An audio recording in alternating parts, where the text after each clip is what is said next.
You're listening to PetLifeRadio.com. Is your pet stressed out? Does your pet need annual vaccines? Which pet is best for a child? Would you know if your dog was in pain?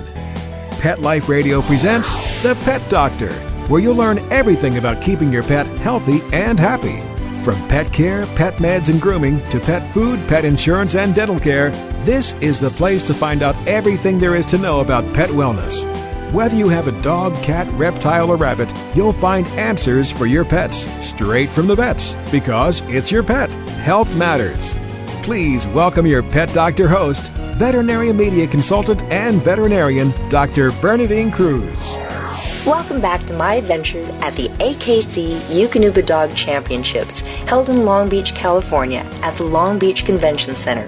Though the main event took place on Saturday and Sunday of early December, a plethora of events occurred in the preceding days. You can see video clips and tons of photos by going to the Facebook page www.facebook.com/AENC.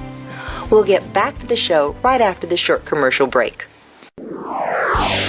Please have a seat in the waiting room. The doctor will be with you shortly, right after these messages.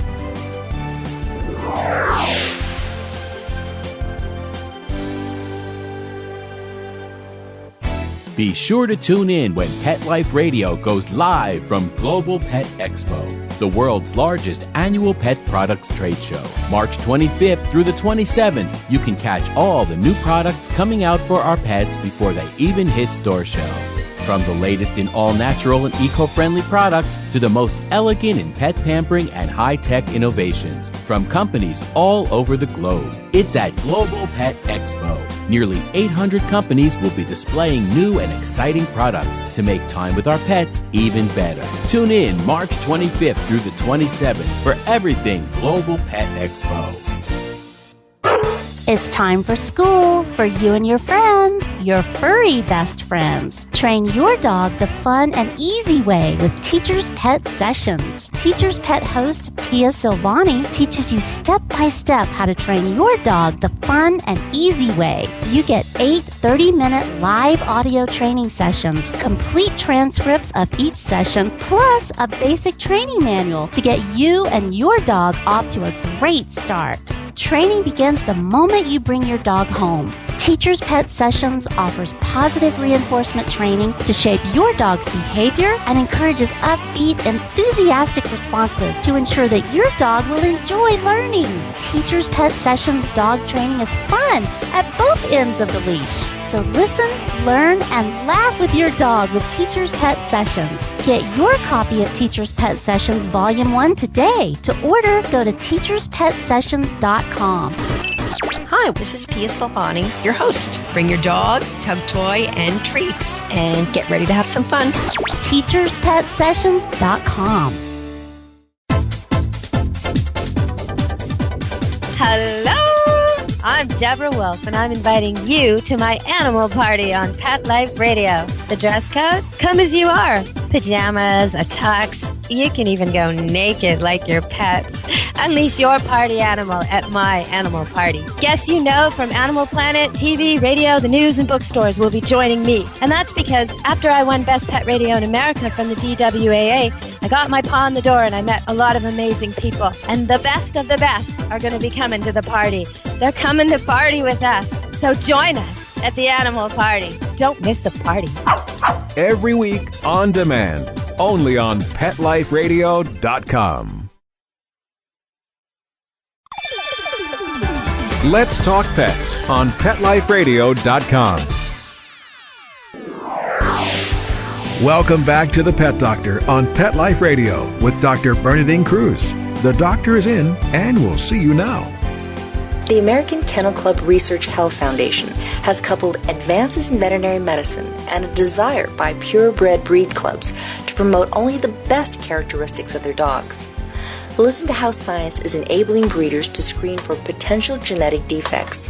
Learn why having papers doesn't mean your pup is free of health risks. Dr. Bill Newman is with the AKC. What's your association I'm on the board with of directors of the American Kennel Club. All right. I am the delegate to the American Kennel Club from the Master Club. I have 50 years experience in English Masters. But right now we're in front of the Bernese Mountain Dog Club of America. That's correct. So you're telling me that these folks are marvelous and they're helping this breed. Right. How are they helping the breed? Well, when the breed, and they will correct me if I'm wrong, this breed has some anatomic problems. And they work diligently on improving the soundness of these dogs so they wouldn't have dogs with hip dysplasia or other health issues. Now, these dogs are a working dog. They cart. They pulled milk carts. They worked in Switzerland and mountains. And that's what they did. These people have diligently improved the health of their breed by health testing, investing in projects, and also insisting that every dog that enters their national show has a DNA certification. What is the DNA? I'm sorry, we're speaking with? Oh, I'm Renee. Hi, Renee. Hi, nice to meet you. And Renee, you have a gorgeous Bernese right here on the floor. She's 15 months. What's the DNA testing for? Well, it helps to make sure that the line is sound and that, like I said, pick up any of the problems that would, as far as I know, would lead into other problems. What happens with what we did with our health foundation, the American Kennel Club Research Health Foundation, we went to each individual breed and said, do a survey and tell us what your health problems are. So each breed would give us a list of what they thought were the 3 or 4 major problems.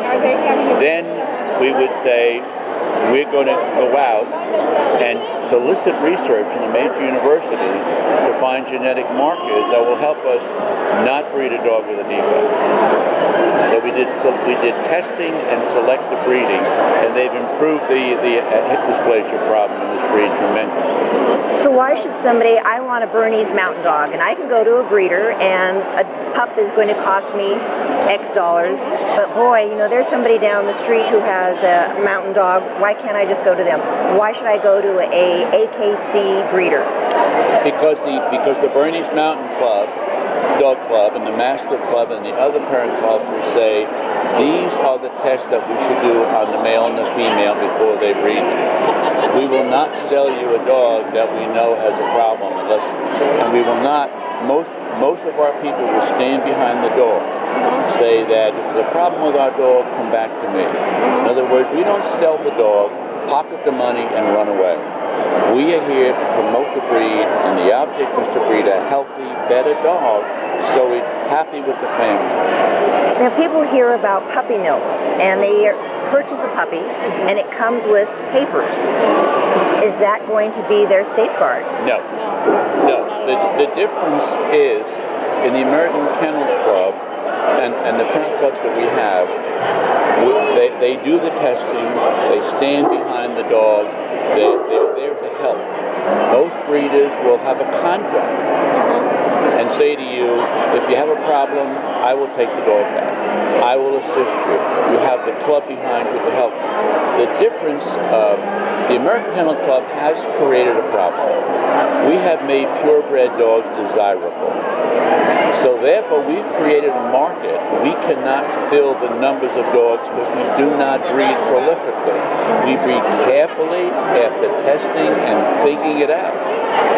So now we have people wanting a dog and we can't supply it. So the puppy mills come in and they're the ones who are creating the dog supply. And people will say, well, I'm not going to breed the dog.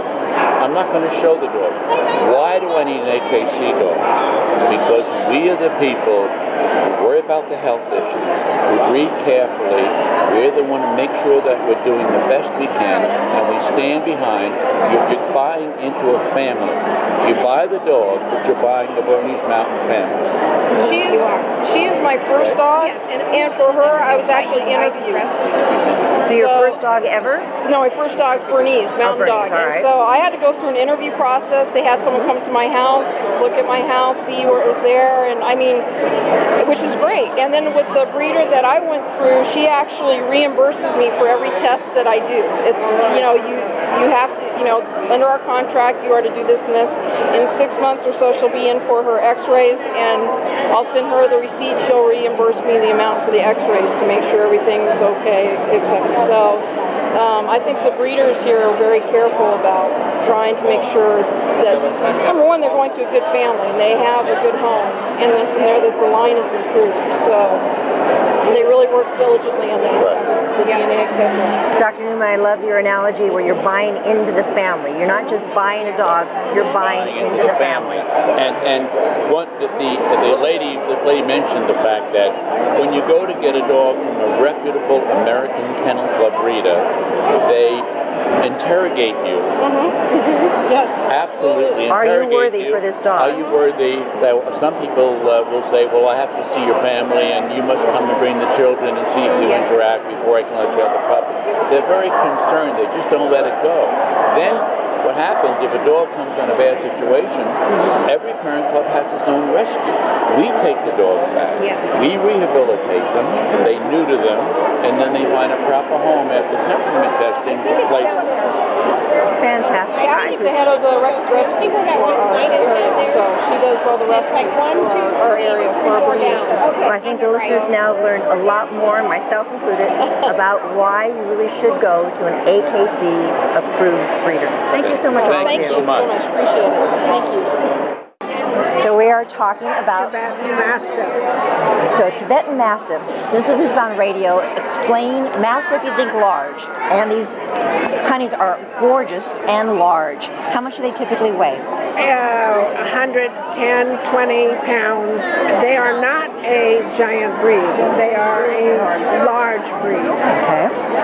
So people look at them and think, oh my God, St. Bernard, whatever, how big do they get? They're a large breed. All right. They do have a specified minimum standard of 26 inches high at the withers.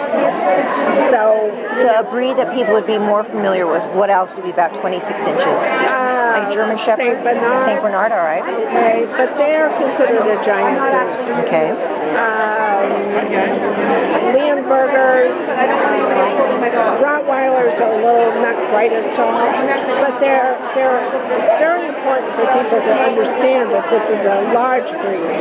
We are not presenting them as a Great Dane. Looks like a large puppy the way this one's playing around right now, just trying to give love nibbles. Right. Describe to the listening audience what is Tibetan Terrier, Mastiff. Look, I'm looking across the way. Right. Mastiff looks like. What does it look like? Colors. All colors are acceptable except white. Oh, yeah. Black and tan, the red, we have blue, which is a sort of a gray-black. Personalities, they look like lovers. Their personality is supposed to be calm, collected. They're thinking all the time. When they're laying like this, they know exactly what's going on. They are never to be aggressive. They are a guardian dog, but they are not an aggressive protection dog. I will just sit on you and you will not do it again.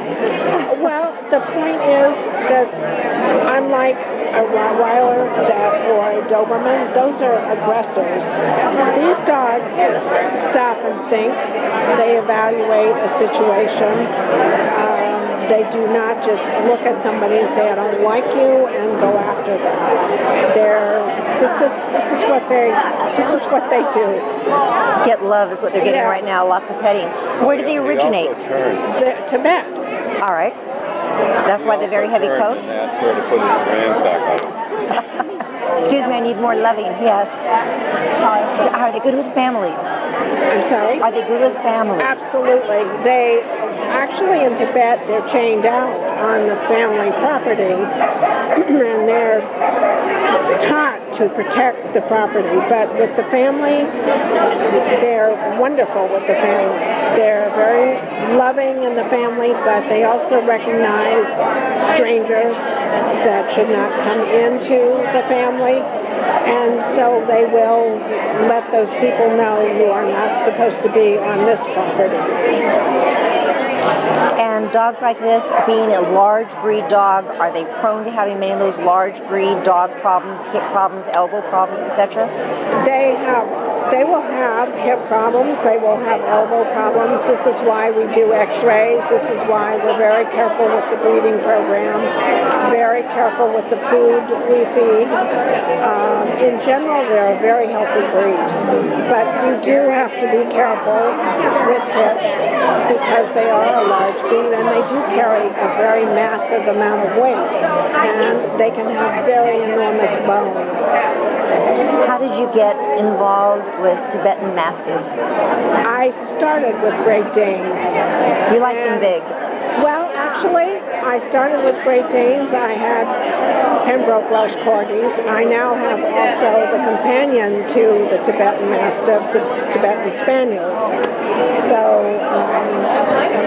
I wanted a Tibetan Mastiff because they complement the Tibetan Spaniel. They work together.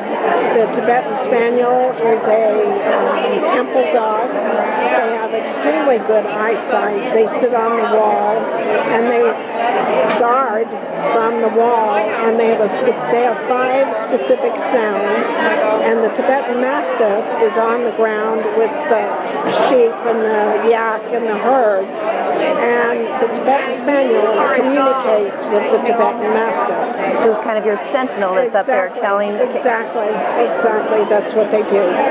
I can see how they work together. So it's very fascinating because he guards property and he listens to the Tibetan Spaniels. If the Tibetan Spaniels start making a specific sound, he's up. He wants to know what's wrong. Well, for those who can't see, right now we're in a breed hall with all the various breeds of dogs, and Tibetan Spaniels. Explain what they look like, since we now know the Mastiff is a large dog, not a giant dog. It's fluffy, is wonderful, and is getting just oodles of love here. Yeah. But what's the Spaniel? A Tibetan Spaniel is not a true Spaniel. It's also from Tibet. It's about 11 inches tall, and they come in all colors. They weigh about 13, 14 pounds when they're large. They have a shortish muzzle. They're a small breed. I don't, they carry their tail over their back just like the Tibetan Mastiff. They have, unlike the Tibetan Mastiff, they have an undershot mouth, undershot bite, which is required according to the standard. The Tibetan Mastiff has what we call a scissor bite. That's a very important difference, but their purposes, one guards the ground, one guards the people and the temple, and they were warming dogs for the monks. And the monks would carry them and they would keep them warm, sleep with them. They're very amazing little dogs, and these guys are equally amazing with a far calmer temperament. Well, they are beautiful dogs. Any health issues in particular for the Tibetan Spaniels?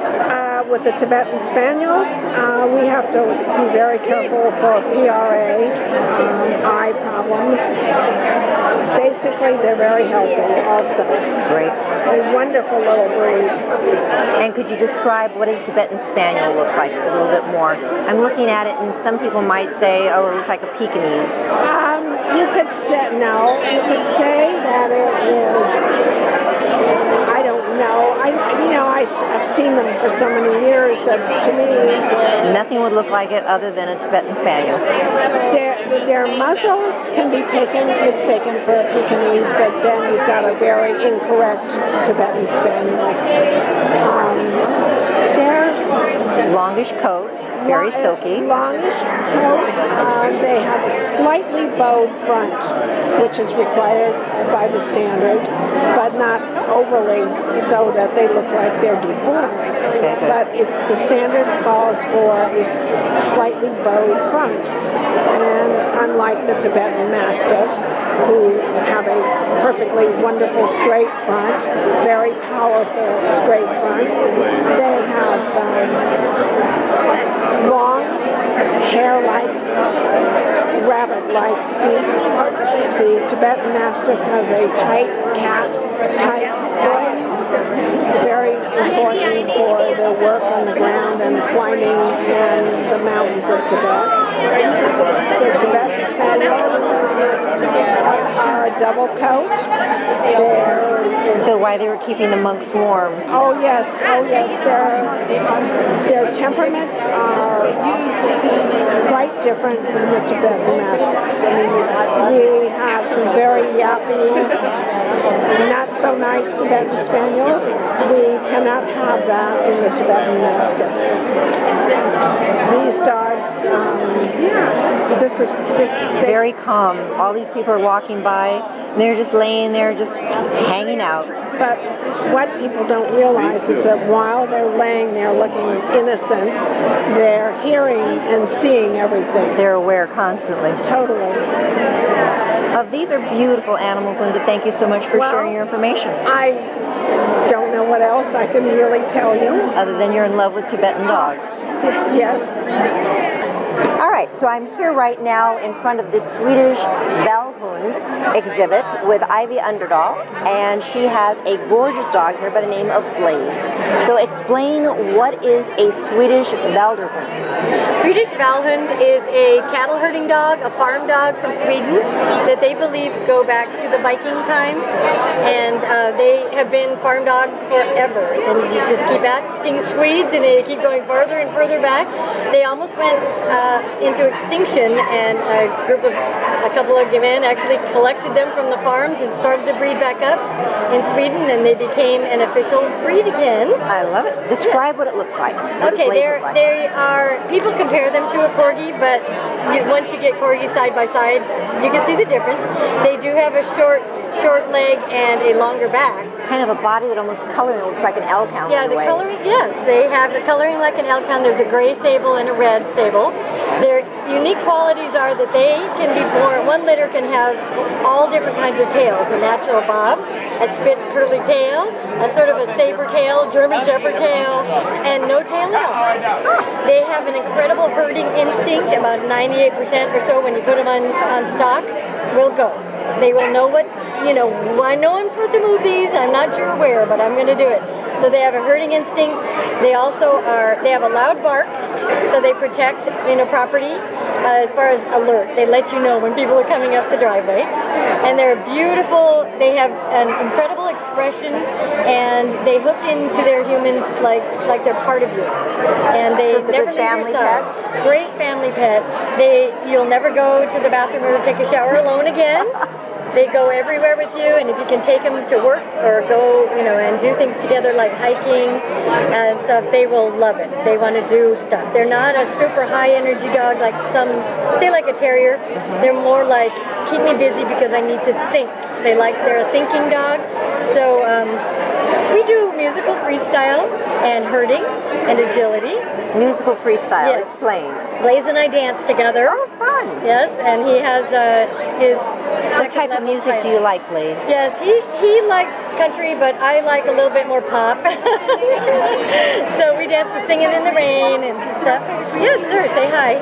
And he was born loving all humans and dogs. That's just how he was. And does he like other cats and bunnies and things that other people have? We have cats. I don't know if I'd put him around bunnies, but I do know his granddaughter lives with bunnies and cats, and they're all fine. But he's a herding dog, so he probably annoys the cats to no end. You're going to stay in this one room and not move. Yeah, all right. So keep control. They are kind of control freaks.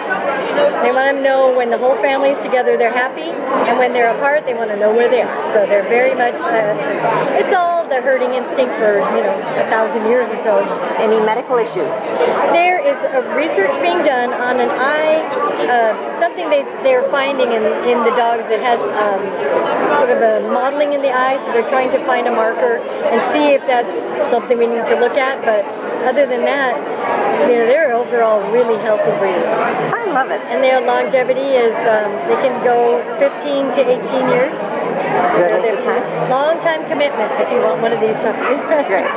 Well, Ivy, thank you so much. I appreciate learning a little bit right now about Swedish Valhund. You're welcome. Thank you. This is Dr. Bernadine Cruz, and you're listening to my adventures at the 2009 AKC Eukanuba Dog Championships, held at the Long Beach Convention Center in California. After this short break, I'm going to help debunk the impression that pit bulls are dogs to be feared and meet a breeder of the most unusual dog at the show. You can see pictures of all of these dogs on our website at The Pet Doctor on PetLifeRadio.com. Keep listening. Please have a seat in the waiting room. The doctor will be with you shortly, right after these messages.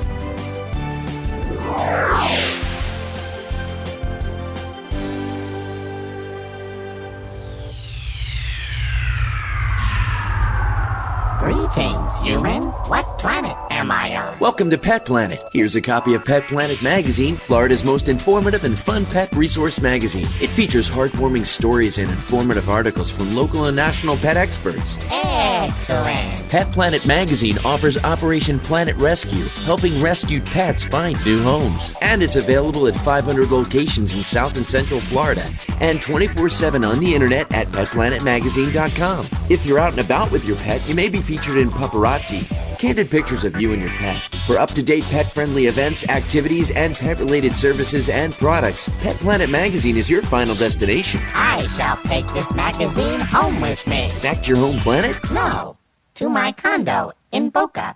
Pet Planet Magazine. Check them out at www.petplanetmagazine.com or 352-394-8578. It's out of this world. This valuable information comes from your pet. There's nothing like a wagging tail or friendly paw to lift your mood. They're therapeutic and make us feel good.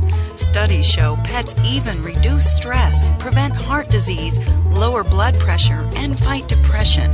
So there you have it. Pets are a daily dose of good health and happiness. Pets add life.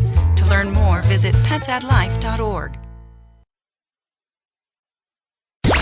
Let's talk pets. Let's talk pets On Pet Life Radio. Pet Life PetLifeRadio.com. Welcome back to The Pet Doctor on Pet Life Radio with Dr. Bernadine Cruz. The doctor is in, and we'll see you now. So it's Pyrenees Shepherd. Perennial. You think of like perennial flowers. Okay. Now fill in the rest of that. And your name? We call them Pure Chef. Pure Chef, that works. It's easier to remember. I like that one. And I'm Trudy. All right, My name is Kim. K-I-M? M-M. M-M, all right. So tell me about this breed that I know little about. What does it look like for those who are listening? Well, there's two of them out there right now. But since we're on the radio. Right. We have two varieties. One is the smooth face, one is the rough face. Size-wise, they're basically 15 and a half inches up to 20 and a half inches. They are a very intelligent dog. What were they bred for? They were bred in the Pyrenees Mountains to be the drover dogs. The Great Pyrenees are the guardian dogs that keep the predators away, and they work in conjunction with the Pure Chefs and moving the flocks within the valleys of the mountains. So would the Pure Chefs be more of the sentinel dog? Say, hey, Great Pyrenees, there's something that's coming, now you can take over? I'm the intelligence, you're the brawn. Exactly. I got to take care of the sheep, you got to go handle the problem. I like that. Okay, that sounds good. Are they good with children, good with other pets? If they are socialized with other pets and with children, they are very, very good. They do require a lot of early socialization. You can't just leave them at home and then think you're going to take them out to a situation like this and have them go, oh, people, I love it. The standard says that they can be reserved, and if they aren't socialized, they will be reserved. So you say you have a new puppy, so you're fairly new to the breed. Why did you decide, this is a breed for me? My main breed was Australian Shepherds, and I was in them for 20-some years. Got a Canaan dog, which is a totally different ball game, and I was looking for another Aussie, and I was at a dog show, and I got what I call a flyby by a peer chef. I was sitting by the ring, and all of a sudden this cute fussy dog was in my face, kissing me, flying around, and then he went flying to the next person. And I went, and it was the first one that I had seen in person. I had only seen pictures, and I went, I got to investigate that breed more. And I also have large dogs, and I wanted something smaller. A little transportable. Well, yes, and I like having a breed that not everyone has. I like the size, and they're tough little dogs. I get out there with my Belgians right in the middle of everything, and it doesn't faze them a bit. They're fast, and they're tough little dogs. So you say there's not a lot of in the United States. Is it hard to find a breeder? Yes, and there can be a waiting list depending on the timing. There are some people that have waited as long as 2 years. I lucked into it that I called at just the right time and got a puppy reserve that somebody else had backed down on, and he didn't turn out, and I ended up with a different dog from a different litter, and I'm so glad I got him. Any particular health issues for these animals? They're pretty healthy. A mild dysplasia problem, a mild eye problem, but compared to a lot of breeds, they're in really, really good shape. Are these considered more of a small dog versus, large dog, giant dogs? They're small to medium, I would say, because the bottom of the standard is 15.5 inches, and the top of the standard is 20 inches, so that kind of falls into the medium-sized dogs. How about their longevity? This year has been a bad year for losing old-timers. We lost several 17-year-old dogs. 17 is a very good age. That's awesome. Great. Well, I appreciate this, Trudy. Thank you very much for bringing my listeners, myself, up the curve on the name of the breed? Pyrenean Shepherd. Pyrenean Shepherds. Thank you so much. You're welcome. Okay, I'm here at the AKC Eukanuba Dog Show, and I'm standing in front of a Rastafarian-looking dog. It's a Puli, and with the breeder and shower and lover, I can tell, of Anita Rittenhout. So, Anita, thank you very much. I appreciate this. Well, people would say it looks like a Rastafarian dog, all these little ropes and curls, but I see you have a younger one here who doesn't have as tightly curled. Is it naturally occurring, or do you have to sit there and curl the coat? It is naturally occurring. It grows that way, but I kind of like to qualify that by saying it grows that way with owner intervention. So, in other words, at 8 to 10 months of age, they start to get their undercoat and then wiry outer coat, which kind of intertwine and forms basically mass. And so what we do at that point is what we're doing with this young dog is separate those into the cords, because even as a puppy you'll see their coat tends to hang in natural ringlets, and so that's when we start making the separations. So some people will sit there and maybe crochet at night or do crossword puzzles. You sit there and you start cording your dog's coat. That's correct. Now, it would seem grooming might be difficult for shampooing or getting down to the skin and coat. Are there a lot of tricks to this? Well, there are tricks, and ones I've developed is I have a regular dog grooming tub built into my laundry room, and I don't put, I particularly do not put shampoo right out of the bottle directly on the coat. It would just take too much rinsing to get out of this corded coat, as you can see. I take in my dog tub, it's a commercial dog tub, a small one, and I put the shampoo in the tub, and I basically make a bubble bath out of it. Sounds fun. I teach my dogs from the very beginning when I start bathing them to lie down in the tub. And then I fill the tub up to probably about breastbone level or at the base of the neck. And then rather than shampooing the coat directly, I'm taking that bubble bath water and squeezing it through the coat like you would a bulky sweater if you were washing a puppy. I love it. Describe a Puli. So, size of dog, how much it typically weighs? A Puli is, I would call it a medium-sized dog, small to medium. Males are 16 to 18 inches at the shoulder, and this is as described in the AKC standard. And the females are 15 to 17 inches at the shoulder. They typically weigh 25 to 35 pounds. And they're active, agile, and very intelligent. What were they bred for? They're, as you can see by our pictures up here, they are bred for herding sheep in Hungary. Now, I see there's white ones and black ones. They come in various colors. They come in white and black and silver gray. There also is a color which is more prevalent in Europe and not necessarily recognized by the AKC, we call FACO, F-A-K-O, which is more like a apricot, brindled apricot. Those are very rare, and you don't see too many of them. I can't say that they're not showable, but they're not described in the AKC standard, which has no disqualifications, so you can read into that what you'd like. You could show, but it's probably not going to win. It's probably not going to win. It's going to send the judge to his book on the standard, but there have been actually FACO dogs that have finished. So I won't say they're not finishable, but it's very unlikely. Very good. So with these dogs, they're herding dogs. Are they good with children, other pets? They're good with their own children, and they're described as sensibly suspicious of strangers. Now, this puppy here has not read that part of the standard, which to me is quite refreshing. You can see this dog is a little bit more standoffish. But you're very cute. But if you come into my house and there's a guest, once he gets to know you, then he's just fine. So some poodles are a little bit more wary of strangers than some other breeds. This being the great exception. The baby says everyone's my friend. Well, and I've done, I think, what I consider a really exceptionally good job of starting her off from the very beginning as far as puppy classes and socializing, and so she's just a delight. Now, this is a breed that has a lot of hair in its face.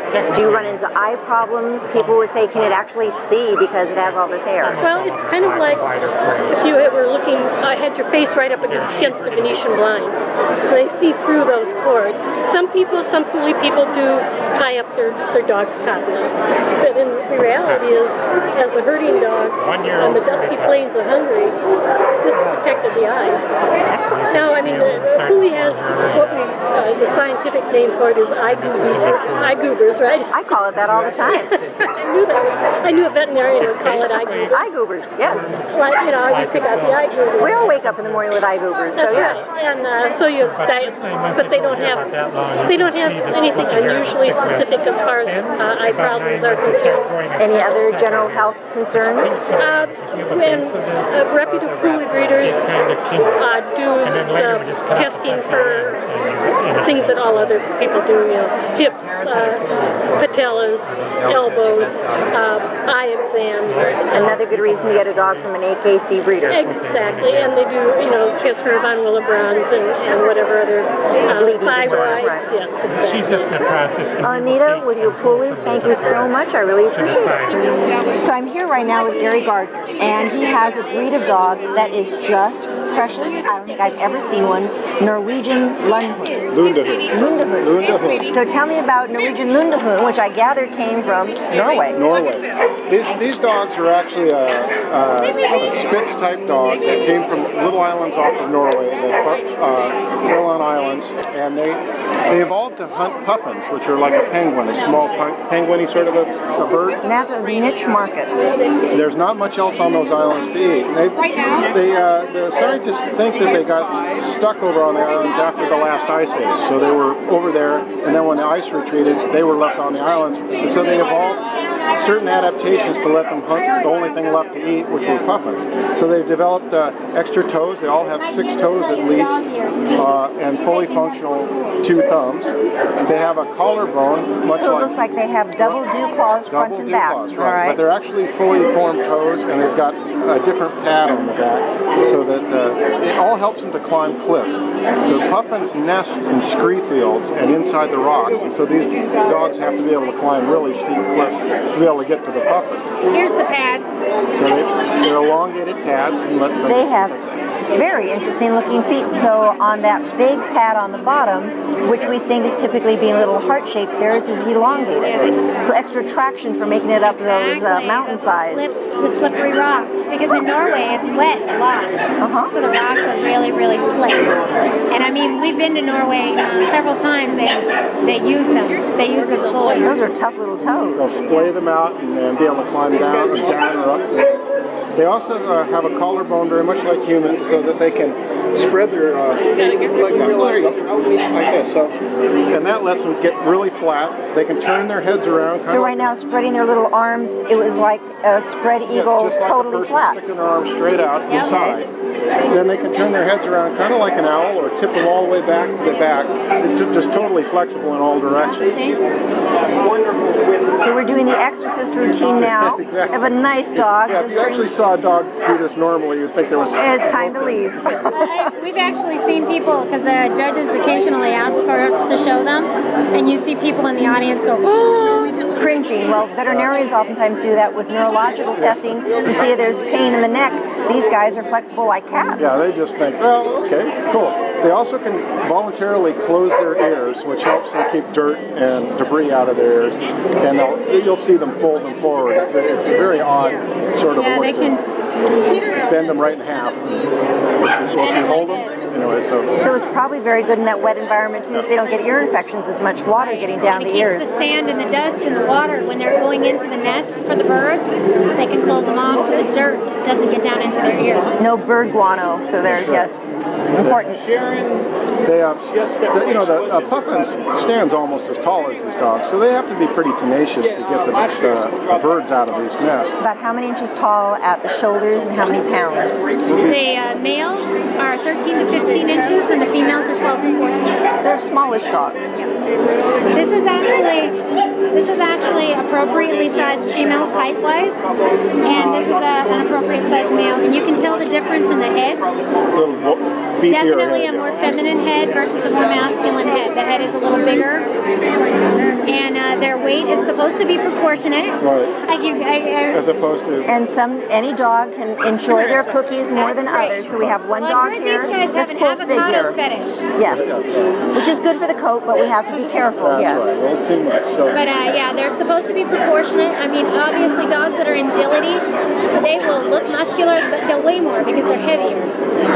So there is no weight standard in the standard, no weight, because of the fact that agility dogs are going to be a heavier dog. Are these considered sporting breed then? Non-sporting. Non-sporting. All right.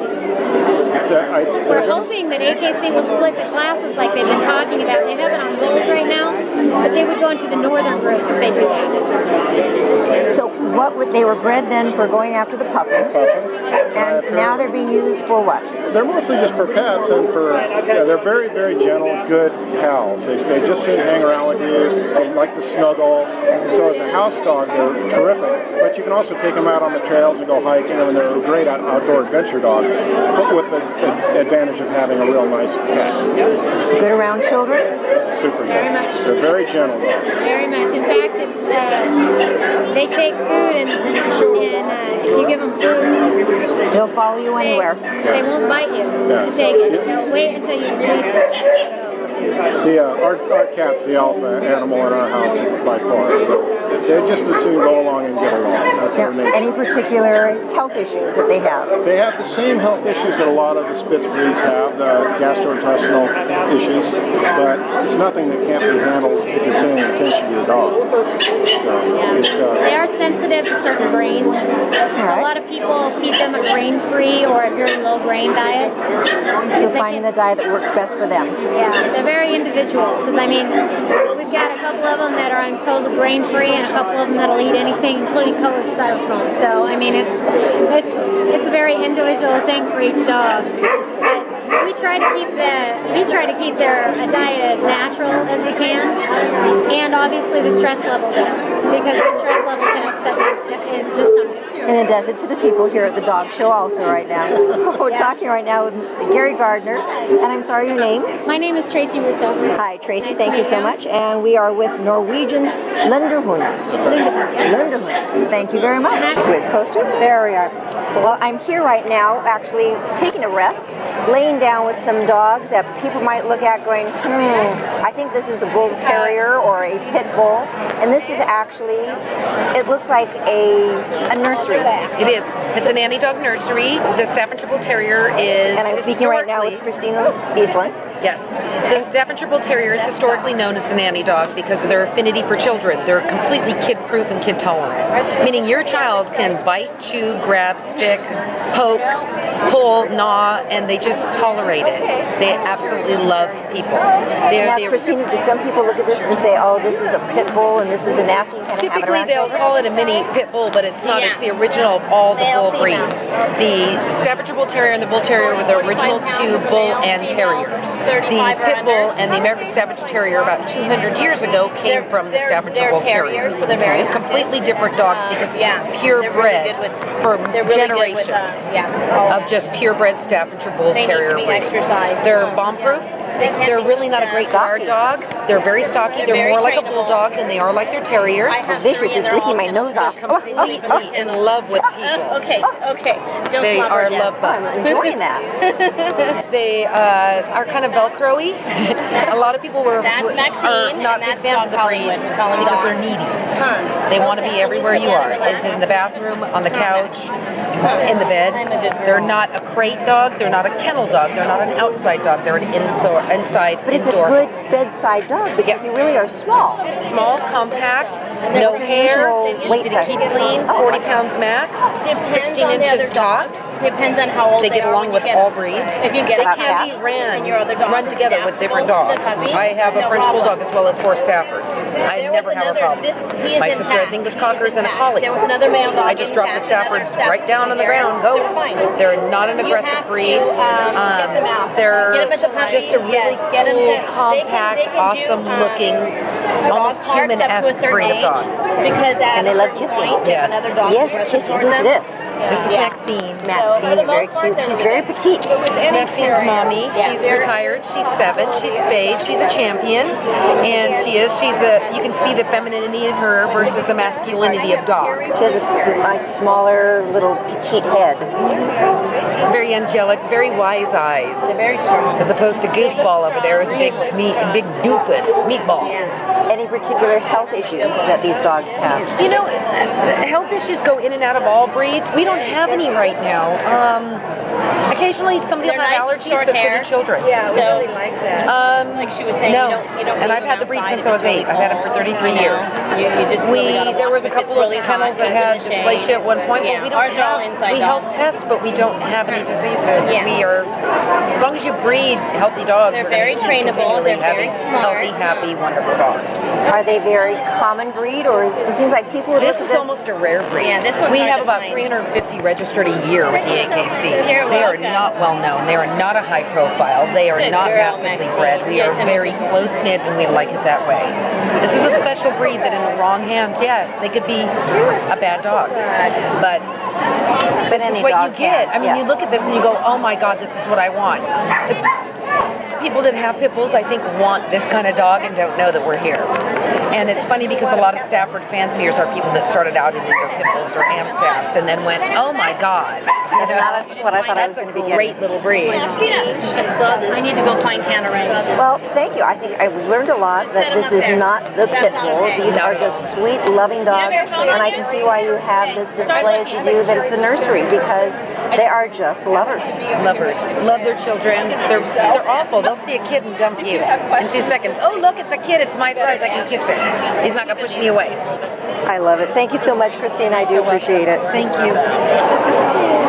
I'm here right now with a breed of dog that is probably one of the most unique ones I've seen here at the show, whose name I know is the most unique in the show, and I won't even try and pronounce it, but the breeder is Kathy Lawson. And Kathy, the breed is? Xolo It's Squeaky. Xolo It's Squeaky. It's Squeaky. And I'm Hispanic, and it doesn't roll off my tongue. So it's an Aztec word, or was all right? Yes. Tell us a little bit about the breed. Well, Sholo was taken from the word Sholot, which is the god to the afterlife, and Sweetly is what the natives down there call dogs. So that's where the name comes from. Fascinating. This dog, it's a Mexican right. This origin. dog is over 3,000 years old. The breed is over 3,000 years old.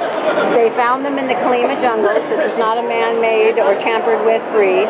It's naturally hairless. It evolved this way. The Indians found this dog, domesticated it, and used it literally for everything. They hunted with it. They traveled with it. It was a guard dog for them. It was a work dog for them.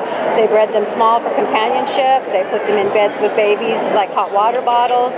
The Mayan Indians believe them to have medicinal healing powers because they're so warm, because they don't have a coat. They're not any warmer than a normal dog. But because they're so warm, if you sleep with them and you have back spasms or you have arthritis or gout, who needs a heating pad, you put Zola next to you. All right. Right. It's a very primitive breed. It's a very intelligent breed. Is it fairly new in AKC recognition? We were in before, and then the numbers dropped so low that they put us out. And we just recently, 2 years ago, got back in. Okay. So, are they very common now? No, you're not. So? Yeah, they're not seeing a lot of them. That's why we're out like this trying to educate the public. We will be going into full competition in 2011, so you'll be seeing more and more of them. And we are working on bringing them in from out of the country so that we don't have a closed-off bloodline. So, some people have seen, the hairless Chihuahua. That might be one of the best ways to describe what they look like. But here in front of me, tell me the approximate sizes, males and females. Now we're standing up, so you go a little bit more. More like a small Labrador, maybe? Well, standard size can run up to 24 at the shoulder, and they have a very similar look to them, like a Pharaoh hound, because they are a primitive prick-eared dog. They have more substance to their body. So they're approximately the size of a good, healthy Doberman, I think. And longevity? A standard size like this should be able to live 14 to 17 years. Smaller toy sizes maybe up to 20 if they're well taken care of. Now, some people might look at this going, it must be a hypoallergenic dog because it has no fur. There is no such thing as a hyperallergenic dog. The reason these dogs work really well with people that have asthma and stuff is strictly because there's no hair. There's no shedding, and you don't have a lot of dander. But if somebody's allergic to a dog, they're going to be allergic to this. So we tell people meet them, touch them, play with them, spend some time. If it's going to work for you, you're going to know it. If it isn't, then probably no dog is going to. Being a hairless dog, are they more prone to having skin issues? I hear that a lot. That seems to be one of the beliefs. When they're young and their skin and their sebaceous glands are growing and stuff like that, we do see acne in them, just like we do in kids. But when they become full grown and that skin stretches all the way out, we don't see a lot of problems with it unless it's in a line. And they have beautiful, strong, it feels like a fine leather bag. It's a very nice soft coat. It's wonderful. It's wonderful to sleep with. They're like permanent hot water bottles. It's a really nice dog. Now you have another dog on the table. It was a smallish baby who's being hidden right now. Is that a youngster? This is actually a toy. Okay. Toy variety. They come in 3 sizes, small, medium, and large. We have something for everybody. And this is a coated variety of exactly the same breed. I was going to say, wait a minute, it has a coat. Yeah, they're born in the litter. The coated ones are born in the litter with the hairless ones. And they help to keep the hairless babies warm because the litters can be pretty big, and this helps to generate some heat in there with the hairless babies. Temperament is exactly the same, or supposed to be the same, but I actually find my little coated kids are actually a little bit better in temperament when they're young. And they're just really intelligent and they're very people-oriented. So it's not a breed you can force to do something, but they want to make you happy. So they're really easy to work with. I love it. One more time, Kathy, the name of the breed is? Sholo, it's sweet. And I'll keep working on that one. Okay. Thank you so much, Kathy. All right, thank you. So I'm here right now with Frances Connor and Monica Davi with a breed that a lot of people misunderstand. And we're in an area, tremendous number of people going by. These dogs are extremely well behaved, very friendly, and some people would be very surprised because I'm talking about American Staffordshire Terriers. Why the bad rap for these dogs? Because these are awesome dogs. I think because part of it is they are very devoted to people. They are people dogs, and they will do anything for their people.